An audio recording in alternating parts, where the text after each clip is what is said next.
Só eu aqui de novo mostrando minha cara, olha só. Incrível, incrível. Cadê o personagem de anime? Cadê? Não tem personagem de anime, não tem. Nossa, tá lagando pra caralho. Eu sei que pode tá lagando pra caramba, tá lagando muito, eu sei que tá lagando. É porque tipo, na hora de escolher a câmera, tá ligado? Quando eu botava pra ficar o FPS alto, aí ficava a qualidade horrível, ficava 100 pixels. Fica parecendo um Free Fire. Comigo, existem inúmeros outros momentos que foram marcados nas nossas cabeças de criança que nos fizeram assustados, talvez pela primeira vez. O problema é que eu não posso ter visto todos os desenhos e me traumatizar com todos eles, então esse vídeo vai ter sugestões de vocês. Eu sei que o título tá "Me Traumatizaram", mas é pra ficar mais bonitinho e organizado. Então, sem... Menino, o que foi? Será que a gente caiu no meu dedo? Meu Deus. Então, sem mais delongas, vamos ver mais... Ficaria meio estranho botar mais momentos de desenhos que traumatizaram vocês, tá ligado? Traumatizaram os inscritos. Momentos em desenhos que nos traumatizaram. Que nos traumatizaram. Também foi isso.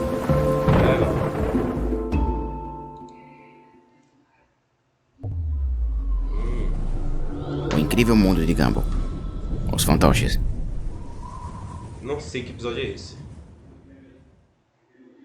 Ah, me lembro. Esse episódio agora me lembrei. É tão bom. Eu parei de ver esse desenho há um tempão atrás, mas toda vez que eu revejo pra colocar em vídeos ou só pra relaxar um pouco quando não tenho nada pra ver, eu sempre me surpreendo o quão criativo e cheio de carinho esse desenho é. Mas eu não vou avaliá-lo de um jeito positivo porque é um desenho bonitinho e bem animado, mas sim porque ele conseguiu fazer um dos episódios mais sombrios e usando como base um dos shows mais famosos da internet. O episódio Os Fantoches conta a história de como o Gumball e o Darwin estão no sótão procurando coisas da infância deles para fazerem uma venda de jardim, onde pessoas vendem coisas do passado para não jogar fora. No meio do montão de brinquedos, o Darwin acha dois fantoches que os dois costumavam brincar quando criança, mas pararam porque eles ganharam um console e pararam de brincar com coisas reais. Gumball os rejeita, mas o Darwin fica brincando com eles.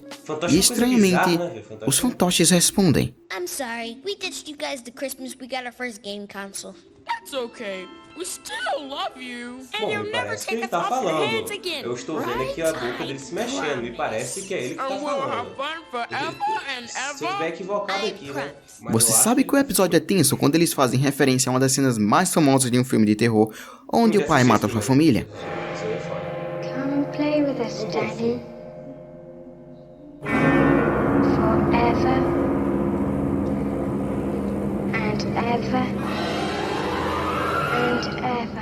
O episódio continua com o Gumball percebendo que o Darwin está agindo de um modo muito estranho e o repreende, mas segundo os fantoches, o Darwin fez uma promessa. Então é claro que o Darwin está maluco, por isso o Gumball joga os fantoches na lata de lixo, que de madrugada voltam à vida destruindo o console dos dois, também fazendo Darwin os controlar dentro de um universo de imaginação. Essa imaginação, claro, é feita de fantoches. Eu acho que esse episódio é o episódio dos sonhos de muita gente que usa a internet, especialmente o YouTube, para ver vídeos bizarros e assustadores. E pelo meu vídeo desse tema que deu 1 hora, dá pra ver que existem muitos, mas o discutivelmente mais popular deles é uma série de curtas disfarçado de um show infantil, que na verdade é um show super bizarro com sangue, corpos e, claro, ovos com criaturas dentro. Nossa, bizarro. Essa série de curtas Don't Hug Me I'm Scared foi claramente a maior inspiração para essa cena, exceto que eles não tentaram copiar o estilo dos curtas, eles contrataram o mesmo estúdio para fazer as cenas dentro do universo de fantoches. O episódio tem até as vozes originais dos curtas. Almost there, Frank. Only one piece left to go. What's that? A tasty snack. You don't wanna go and eat a snack like that. E claro, tem aquela sensação que fez esse episódio aparecer no vídeo. O que faz Don't Hug Me I'm Scared tão sombrio e assustador não é a grande quantidade de momentos com sangue ou como eles torturam a criança. Isso dá pra ver em muitos filmes de terror que são horríveis, mas sim a sensação de perigo iminente. Sabe quando você sente que algo está errado, como se alguém estivesse espiando você, como se você não tivesse em controle da situação? Essa mesma sensação é vista nesse episódio, com uma parte do episódio dedicada a fazer o mais similar possível a Don't Hug Me I'm Scared, e por isso a gente tem o mesmo resultado.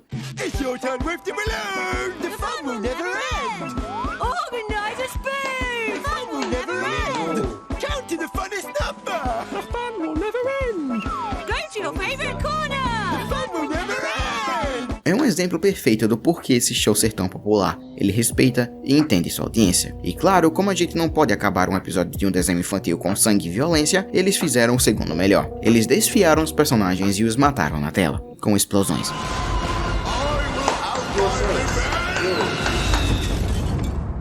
Posso ter equivocado, mas eu acho que espuma é a mesma coisa que sangue pra fantoche, não sei. Cocoricó. Monstros e brinquedo. Cocoricó é bom pra caralho.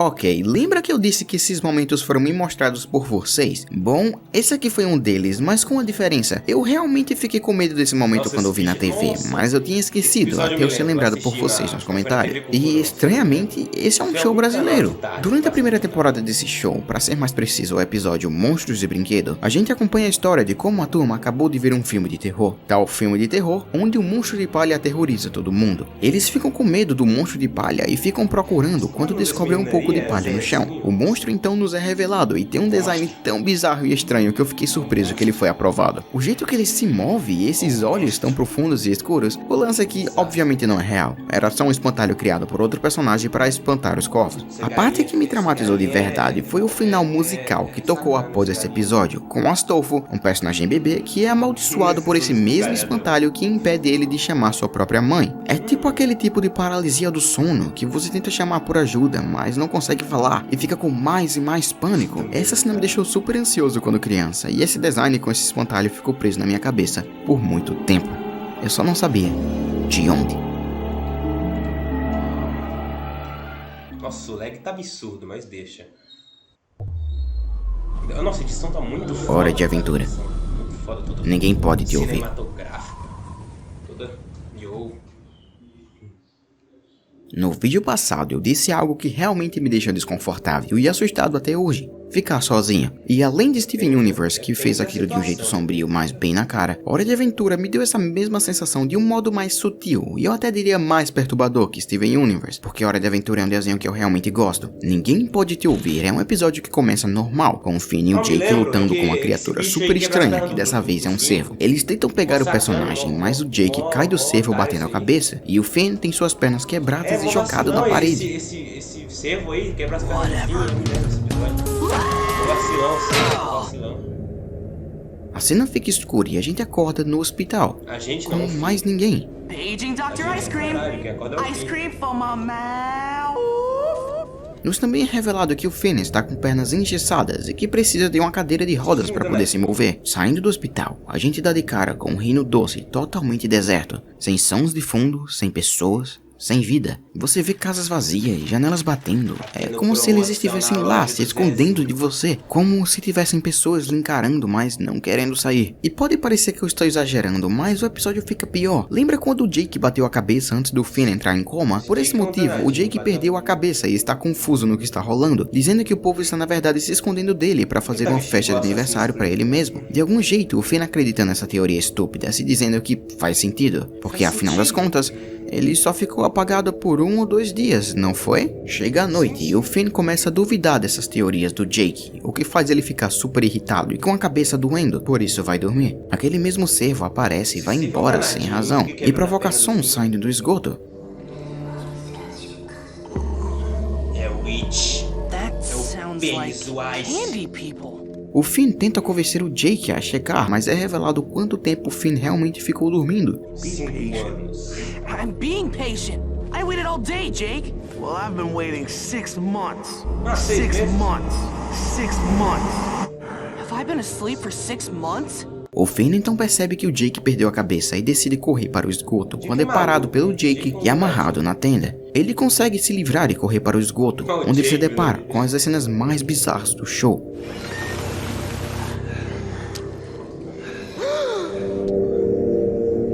O Finn dá um soco no Jake e faz ele voltar ao normal, nos dando a entender que o Jake que os prendeu para fazer a festa de aniversário, mas não foi. Bizarro, né? You did not do this, Jake. Then who did? Não me lembro quem fez. Quem foi? Foi o cervo. Jake libera todos enquanto o Finn briga com o cervo, e o cervo, bom, ele morre e é levado por água abaixo pelo esgoto. É um episódio super bizarro. Você vê um cervo destruindo as pernas de um menino de 13 ou 14 anos. A cidade fica vazia com todos desaparecidos, Jake perdendo a cabeça e aterrorizando Finn, e um cervo que morre na tela e é descido por água abaixo em um esgoto. Você realmente não pode dizer que isso é inesperado, porém. Hora de Aventura tem inúmeros episódios assim. Eu fiz um vídeo sobre há mó tempão atrás e ainda tem mais episódios, mas eu escolhi esse aqui porque o início com o povo desaparecido me deixa ansioso até hoje. Que episódio confuso e estranho. O bom é que não há nada mais estranho e confuso que isso em Hora de Aventura. Ah, mas tem, cara. Tem aquele episódio que aparece pela Hora de Aventura. Opa, Hora de Aventura de novo. Menina de olhos vazios. Acho que é aquele negócio que eu falei. Hora de Aventura e inúmeros outros desenhos com histórias contínuas têm episódios que claramente não, digamos, importam. Eles não levam a história para frente ou fazem os personagens mudarem de algum jeito. Por isso eles têm mais liberdade de fazer o que quiser, porque não estão presos a nada. O episódio Menina de Olhos Vazios usou essa liberdade para fazer um dos episódios mais desconfortáveis, assustadores e confusos do show. Até a música do title card dá arrepios. Parece uma música de terror mesmo, velho. A cena começa de noite, com a dupla comendo pizza enquanto escutam a rádio, que está dizendo que uma menina de olhos escuros e vazios está sendo avistada pelo Reino Doce e outros reinos por centenas de anos. Jake não acredita e fica zombando com a cara do Finn por ter medo dessa tal menina. No final das contas, os dois têm medo, mas conseguem chegar em casa sem problemas, sãos e salvos.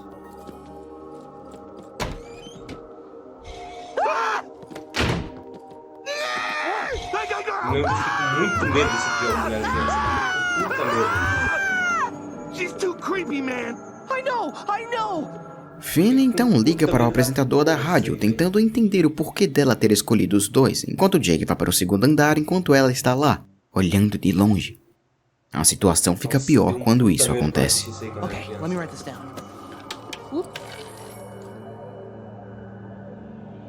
Se eu não me engano, assistindo um Cartoon Network. She invited herself in. O Jake continua a ouvir o cara da rádio que diz que tocar clarineta iria fazer a menina sair da casa, como uma das cenas mais bizarras e surreais que o desenho nos mostrou até hoje, com as 7 meninas dançando e depois olhando pra câmera. Viu uma fita aí, hein? Viu uma fita em 7 dias. Os dois então vão à biblioteca, onde descobrem que elas só existem porque acham que elas existem. Se eles pararem de acreditar nelas, elas vão sumir. Obviamente não funciona, então o Jake se rende, mas as fazendo agir desse jeito. Primeiro, elas tiram as lentes de contato, que dá a entender que na verdade são apenas crianças fazendo uma pegadinha, o que deixa o Jake com raiva. Mas depois o show dá uma cena que até hoje ninguém sabe o que diabo significa.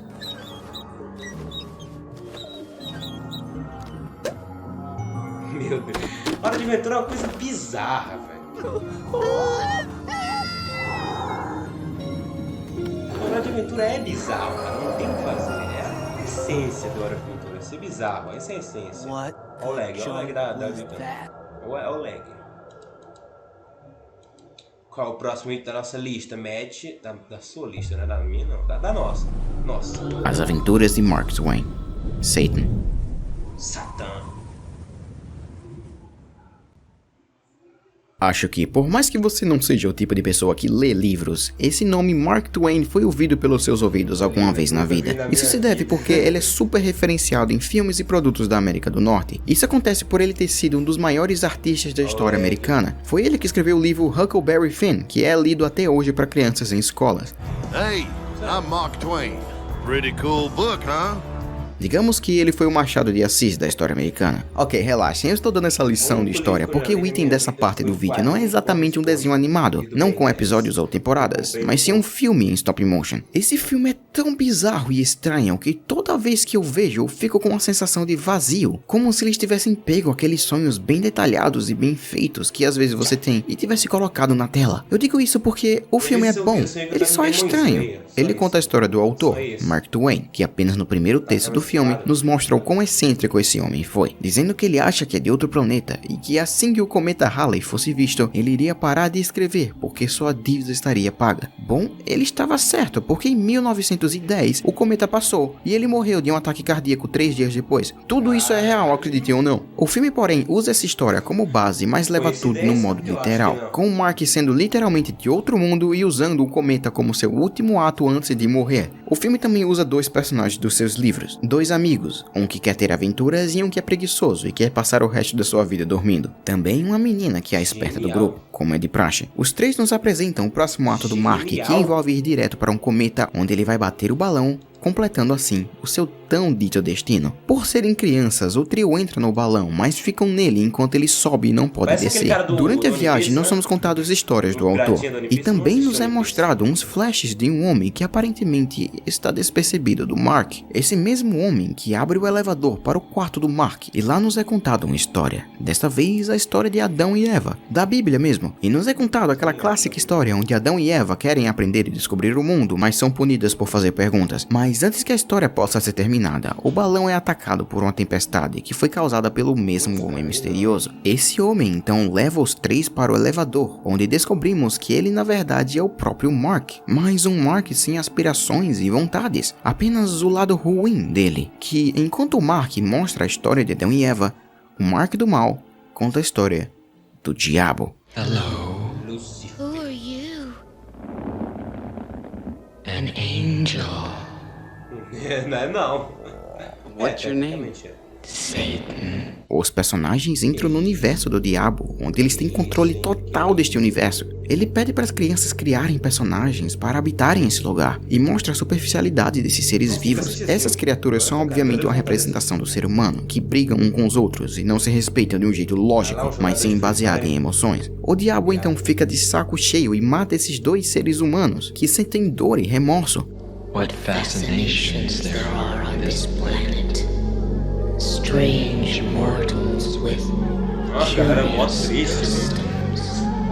Mas mesmo assim, ele tortura essas criaturas com terremotos e mortes, com o único objetivo de mostrar quem realmente é o dono desses seres humanos. Never mind them. People are of no value. We could make more sometime if we need them. A cena acaba com os 3 com medo e percebendo que suas vidas não são realmente tão importantes assim, e que tudo está ao controle dessa tal criatura do mal. O filme continua e o filme tem aquela lição de que o seu motivo de vida é o que você coloca na sua vida. Eu recomendo você ver o resto do filme se você está interessado. Com certeza uma das cenas mais aterrorizantes já colocadas em um produto feito para crianças, que não só te deixam com medo, mas muda o jeito que você vê sua própria existência. Life itself is only a vision. Seja feliz agora, um dia você vai morrer. Nothing exists save empty space and you are but a thought. Não é nada além do pensamento. As meninas superpoderosas. Demônio da velocidade. É o zoom, tá ligado? É flash. No vídeo passado eu mencionei uma cena em Tudo do Edu que me deixou meio traumatizado, porque o episódio acaba com os personagens implicitamente morrendo. Mas Demônio da Velocidade deixa aquele episódio parecendo uma brincadeira de criança, apesar de os 2 serem pra criança. O episódio começa com as meninas saindo da escola muito felizes, porque iriam passar os próximos 3 dias nas Bahamas, com férias de todas suas responsabilidades, seja das coisas de meninas, como a escola e ser disciplinada, como também salvar a cidade de Townsville de monstros que aparecem de vez em quando. As 3 então decidem competir em uma corrida até em casa, mas lembrem-se, elas podem voar na velocidade da luz, e com o incentivo de ter que ser mais rápidas, elas chegam a uma velocidade tão alta que avançam o tempo. Elas viajam pro futuro, um futuro que elas não estavam lá para salvar a cidade de vilões e ameaças. Após chegarem em casa e tentar falar com seu pai, elas fazem uma descoberta meio perturbadora.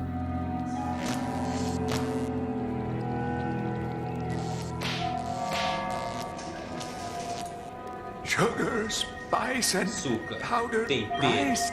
e tudo que há de bom.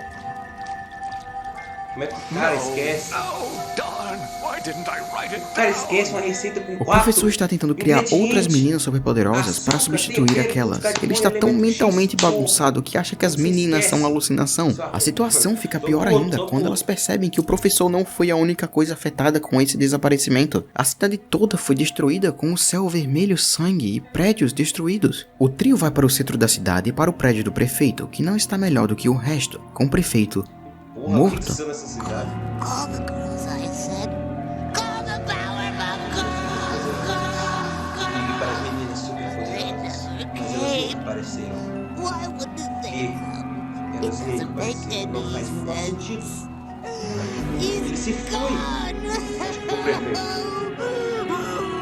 As três então vão para a escola, onde descobrem sua professora se culpando por terem feito as meninas irem embora. I just stood there waving goodbye. Porra.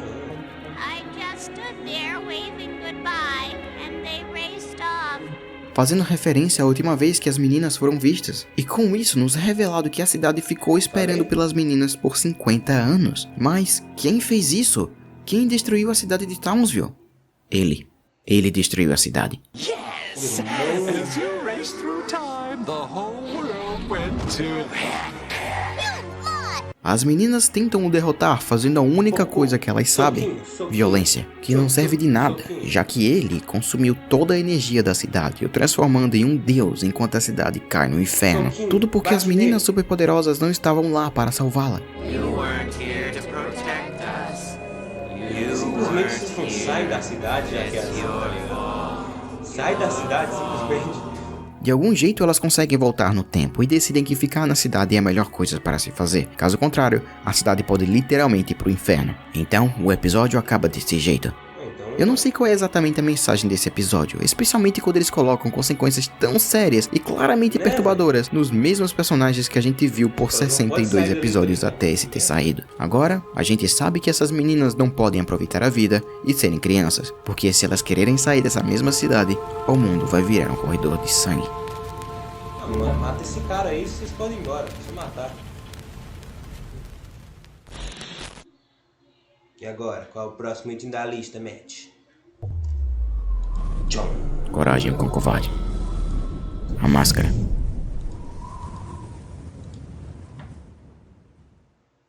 Certo, esse é um daqueles episódios que tem um tema pesado demais para eu simplesmente falar aqui, sem que eu fique desmonetizado. Pelo simples motivo de que todo o assunto principal do episódio é apenas implícito e fica difícil de evitá-lo. Então eu vou arriscar mesmo assim, porém fique ciente sobre esse fato. Se você não quer ouvir sobre coisas de abuso doméstico ou violência contra animais, eu recomendo ir para o último episódio do vídeo. O episódio A Máscara é considerado uma das obras-primas do desenho e também um episódio mais sombrio, pesado e audacioso do Cartoon Network, que provavelmente jamais iria ser aprovado de novo. John Dewar, o escritor e diretor do episódio, falou durante o comentário de DVD que ele até hoje não consegue acreditar que o Cartoon Network realmente deixou passar esse episódio, e vocês vão entender o porquê. Ele também é um episódio especial duplo, onde deixaram de ser 2 episódios de 11 minutos e passaram a ser 22 minutos, então tem uma história mais longa. O episódio conta a história de uma pessoa com máscara que aparece na casa dos personagens principais. Essa personagem é super agressiva com coragem, e o motivo, segundo ela, é...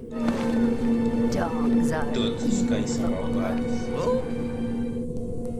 Gratuito, tá ligado? A personagem diz que ela teve que fugir de casa porque ela gostava de uma amiga, e o homem dessa tal amiga tratava a amiga como escrava, dizendo que se ela tentasse fugir, o amigo iria tirar a vida dela. Com medo de enfrentar o fato que jamais iria ver essa tal amiga de novo, ela fugiu de casa. O episódio continua com a personagem de máscara abusando coragem apenas por ser um cão, e evitando tirar a máscara com medo de enfrentar a realidade. Durante a noite, o Coragem espia a personagem de máscara, que não só nos mostra um brinquedo de gato, que é a última coisa que sobrou da amiga dela, como também tira a máscara, nos dando a visão de quem ela realmente é. Falei, velho, que era uma gata.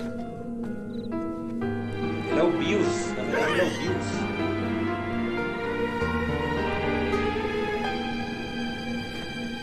Meu Deus, velho, que cara... Nossa! O Coragem tem medo da gata, porque o único gato que ele viu na vida real foi o Cats, que tentou matar o Muriel e o Estácio, que, obviamente, ignora o Coragem quando ele tenta os avisar. Coragem então acha que, levando aquele brinquedo de gato que ele acha ser da gata para o exército, ela vai ser detida, salvando a vida dos seus donos. Estranhamente, ele consegue pegar o brinquedo do gato e usa o carro do Eustácio para parar em um diner, onde ele percebe que tem algo escrito no brinquedo. Abre aspas, para a gata, com amor, coelha. Fecha aspas. O dono do diner então entrega toda a situação pro Coragem. Bunny's in a bad way without Kitty. These two was the sweetest gals that ever lived. But Bunny's guy, Mad Dog, he didn't like him being so friendly-like. Então, o Coragem está nessa. Ele descobriu por que a gata odeia tanto cães. Porque um cão roubou o amor dela. O Coragem entende a situação e acha que a melhor coisa a se fazer é salvar a coelha do Mad Dog. Na cena seguinte, a gente tem a primeira vista da coelha, que é mostrada triste e claramente sendo forçada a viver com um personagem claramente abusivo, ameaçando ela de morte quando ela sequer pensa na gata. E quando tenta fugir, ela é presa pelos capangas do cão, em uma cena super desconfortável até hoje.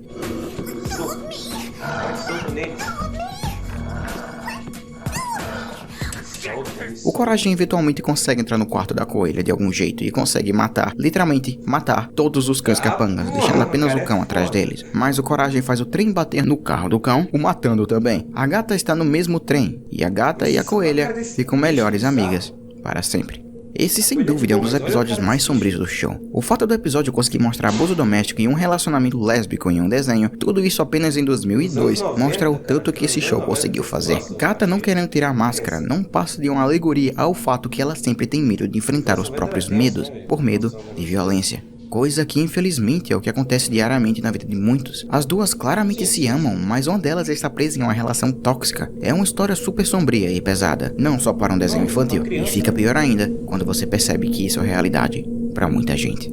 Sim, concordo, Matt. É tenso, o negócio é tenso. Competição. Família Dinossauro. Mudando a natureza. Se eu não me engano, esse é o último episódio da série. Se eu não me engano. Se eu não estou equivocado. Esse episódio não é tão pesado quanto o anterior. Ele não foca em um assunto super pesado que você ficaria surpreso que foi liberado para o começo da história. Ele só é um episódio que me fez super triste e preocupado, mas que ao mesmo tempo foi super importante para mudar quem eu sou. O episódio Mudando a Natureza é o último episódio do show. Não foi o último episódio lançado, mas sim o último episódio, porque ele foi escrito como um adeus aos personagens. Mas o episódio foi tão sombrio que os executivos da ABC resolveram o lançar no meio da temporada para o episódio em questão não ser a última vez que veríamos esses personagens tão queridos. O episódio começa com uma visão do jornal de TV, nos explicando que todo ano, besouros migram do seu habitat para os pântanos da cidade em que vivem. Isso é um evento, por isso toda a família faz um churrasco no quintal esperando acontecer. Eles fazem um churrasco também porque o Earl, o pai, comprou um equipamento de última geração, que mostra que ele ama o futuro e quer fazer parte dele. A cobertura da TV começa também nos avisando que esses mesmos besouros comem as plantas pragas que aparecem na mesma época do ano, porque sem os besouros elas iriam crescer sem limites, coisas que vemos acontecer assim que os besouros se atrasam pela primeira vez na história. As cider poppies continue to grow in fragrant but annoying profusion, attention turns to the puzzling disappearance of the bunch beetles. And so throughout the nation, anyone with even the least awareness of the world around them is asking, what happened to the bugs? Um desses besouros aparece e nos explica que ele se atrasou e ficou para trás do grupo porque esqueceu o forno ligado. Também nos dizendo que eles não comem as plantas, mas sim seus filhos que nascem assim que eles vão para os pântanos e encontram outras fêmeas. O problema é que algo está deixando seu centro de navegação confuso e ele não sabe onde o pântano está. Isso ocorre porque o pântano foi destruído e no lugar construído uma fábrica de frutas de isopor. Não só isso, mas eles matam todos os besouros que iriam para esse lugar. Where are all the beetles? Hey, step aside, sister. Oh, it's another one of those bugs. I thought we killed them all. Stop! A filha da família, Charlene, vai para a TV explicando tudo o que está acontecendo em uma entrevista. Essa mesma entrevista que é destruída pelo pai dela, dizendo que tudo isso não é um problema. Obviamente, o que levou ele a fazer isso é que ele trabalha para a mesma companhia que acabou com a espécie de besouros. A companhia então decide usar o Earl como porta-voz da situação, dando a ideia de acabar com as plantas usando veneno no continente todo. Vale lembrar que esse continente é o continente da Pangaea, aquele pedaço de terra que acabou se dividindo e virando os países que temos hoje em dia. Então envenenar todo o continente é envenenar todos esses dinossauros. Obviamente isso dá errado. Earl, have you looked looked outside? That spray of yours killed every plant on Earth. Earl continua tendo fé na companhia, mesmo que ela não saiba o que fazer após ter destruído toda a cadeia alimentar. Porém, como última solução, eles acham que fazer chover seria a única coisa que eles podem fazer. E para fazer chover, eles acham que precisa de nuvens. Nuvens de vulcões em erupção.